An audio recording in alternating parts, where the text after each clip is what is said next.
আমরা পড়েছি, এমন জীবন তুমি করিবে গঠন, মরণে হাসিবে তুমি, কাঁদিবে ভুবন। গোটা বিশ্বকে তিনি কাঁদিয়েছেন। আল্লামা যখন ইন্তেকাল করলেন, আমি তখন মালয়েশিয়া থেকে যুক্তরাষ্ট্রে একটা কনফারেন্সে যোগ দিতে যাচ্ছি, কাতার এয়ারলাইন্সে। মালয়েশিয়া থেকে দোহাতে নামলাম। দোহায় যখন আমার ট্রানজিট, তখন শুনতে পেলাম যে আল্লামা বিদায় নিয়েছেন। সোশ্যাল মিডিয়ায় শুনে বিশ্বাস করতে পারলাম না। মুহূর্তের মধ্যেই মাসুদ সাইদি ভাইকে মেসেজ করলাম, উনি কোনো উত্তর দিতে পারলেন না। মাসুদ ভাইয়ের সাথে যখন কোলাকুলি করি, আমাদের শামীম ভাইয়ের সাথে যখন কোলাকুলি করি, মনে হচ্ছে আল্লামা সাইদির ঘ্রাণ পাই। শরীরটা লিটারালি কাঁপছিল, নিজেকে মানাতে পারছিলাম না, বিশ্বাস করতে পারছিলাম যে আসলে আল্লামা বিদায় নিয়েছেন। ইন দ্য মিন টাইম আমার সেকেন্ড ফ্লাইট, দোহা টু নিউ ইয়র্ক, 12 ঘন্টার ফ্লাইটে উঠলাম।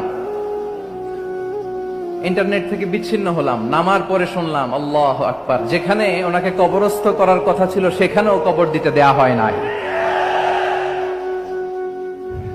ছবিগুলো দেখতে লাগলাম, হাসিমাখা মুখ, হাসিমাখা নিথর দেহটা, মরণে হাসিবে তুমি, কাঁদিবে ভুবন। From east to west, from north to south, the entire globe, গোটা বিশ্ব ওনার জন্য কেঁদেছে। গোটা বিশ্ব কেঁদেছে, কাবার গিলাফ ধরে ধরে মানুষ চিৎকার করেছে। এর চেয়ে শ্রেষ্ঠ মৃত্যুকার হতে পারে? আমাদের আল্লামার আর কি পাওয়ার ছিল বলেন? আর কি পাওয়ার ছিল?